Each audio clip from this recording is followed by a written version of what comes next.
एक समय की बात है, एक जंगल में एक लोमड़ी रहती थी।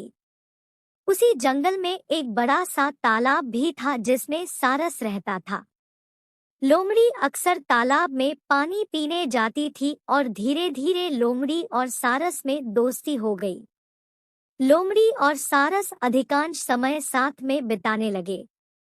लोमड़ी बहुत चालाक थी और अपनी चतुराई से जंगल के दूसरे जानवरों को मूर्ख बना देती थी, जबकि सारस बहुत सीधा साधा था और जंगल के दूसरे जानवरों के प्रति उसका व्यवहार बहुत ही अच्छा था। लोमड़ी और सारस में अक्सर हल्का फुल्का हंसी मजाक होता रहता था। एक दिन लोमड़ी के दिमाग में सारस को बेवकूफ बनाने की बात आई।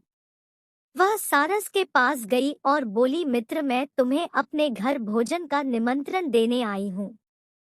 कल दोपहर तुम मेरे घर भोजन के लिए अवश्य आना। सारस सीधा साधा था, उसने बिना कुछ सोचे समझे हाँ कह दी और दूसरे दिन समय से लोमड़ी के घर पहुंच गया।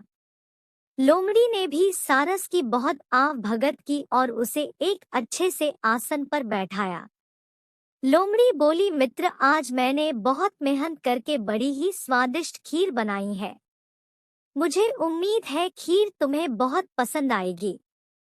इतना कहकर लोमड़ी खीर लेकर आ गई और चौड़े बर्तनों में खीर परोस दी। चौड़े बर्तनों में लोमड़ी तो खीर अच्छी तरह से खा पा रही थी, किंतु बर्तन चौड़ा होने के कारण सारस अपनी चोट से खीर से नहीं खा पा रहा था। कुछ ही देर में लोमड़ी ने सारी खीर चट कर दी और सारस देखता ही रह गया।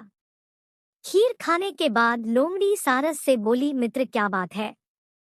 इतनी स्वादिष्ट खीर होने के बाद भी तुमने खीर नहीं खाई। सारस लोमड़ी की सारी चाल समझ गया था। सारस बोला, नहीं नहीं, आज मुझे भूख नहीं है। इतना कहकर सारस वहां से चला गया। लोमड़ी के घर से जाने के बाद सारस अपने आप को बहुत अपमानित महसूस कर रहा था और किसी भी तरह लोमड़ी से अपना बदला लेना चाहता था। सारस दिन भर यही सोचता रहा कि किस तरह लोमड़ी से अपना बदला लूं, तभी उसे एक उपाय सूझा।